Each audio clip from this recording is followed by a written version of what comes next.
It's easy to hate on politicians. They pretty much just suck in general.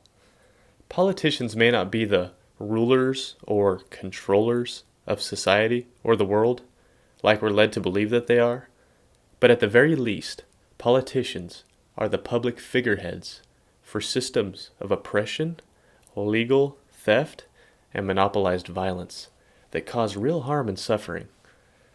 For as much time as I've paid at least some attention to politics, and I'll quantify this time by a percent. So the first 95% of my paying attention to politics time was spent viewing politicians negatively. I'm sure a lot of people can relate, at least people kind of like me whom aren't into political cults.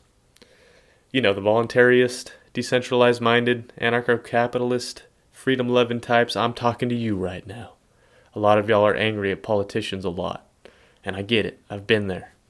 But listen, it's just not a healthy mind state to operate from.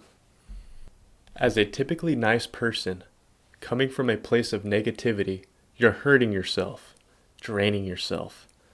By directing negative thoughts and energy towards a politician that you don't even know personally is affecting you in a negative way. The crazy thing is that this being that you don't even know, the typical politician, is receiving your negative energy and vibes and filling up on it.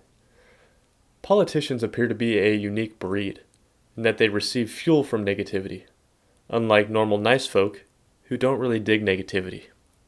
So you see, you, the person directing negative energy towards politicians because you don't like them, is helping them, fueling their fire without even realizing it.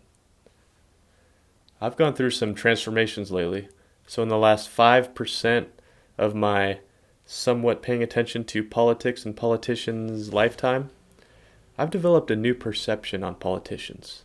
A healthy perception. A perception that fuels and empowers myself, instead of fueling and empowering politicians. Think of politicians who hold any level of office in a governmental system as young children. Think of a little 5 or 6-year-old trying to boss all the other little kids around on the playground. They take themselves very seriously and really believe that they have a duty to control the other kids on the playground. It's so adorable. Think of yourself as a shy little kid on that playground.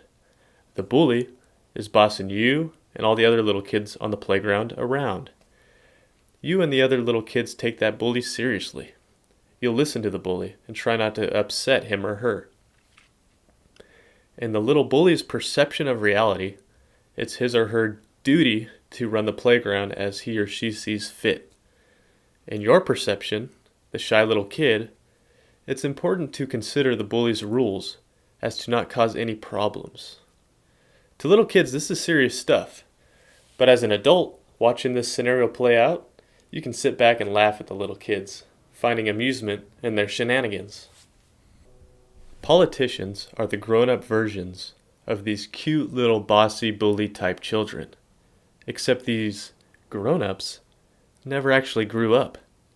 They still think it's normal and that it's their job to run people's lives.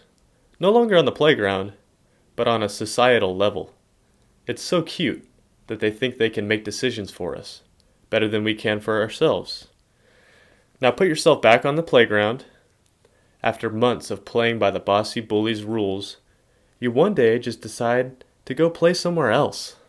Maybe next to the playground, in the woods. You're no longer participating and following the little bossy bully's rules. You're living by your own rules, and you're feeling freer and happier because of it. Over time, some of the other shy kids playing under the bully's rules see you over there in the woods and come join you. Now you're having even more fun playing without being under the rules because you have other little friends who like playing the same way. This is no different from growing up. You can choose to live by the politician's rules, play it safe and not cause any disturbances, or you can stop participating. You can stop voting, stop paying taxes, and stop being angry at them. Because you can just ignore them and their silly rules and live life on your own terms.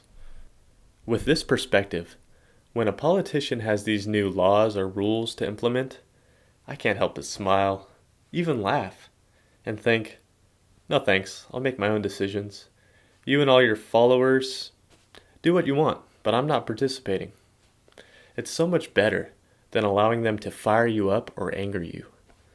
I now view politicians from a perspective of sympathy. I can't help but smile and laugh at their actions, but at the same time I feel sympathy for these humans that just never really grew up. They're stuck in that bossy bully mentality of a little kid. It's sad. So don't be angry at them. Your anger reinforces their behavior. Instead, laugh at them with kindness. If you choose to laugh and smile in a kind way, there is a chance that the politician type will see the error in their ways. The more of us that laugh at and dissociate ourselves from the politicians, the faster the political machine will cease to exist. If you want to speed our natural progression of moving to a stateless society, you must first change within. Your anger will not change others' minds about the system, but your love and laughter just might.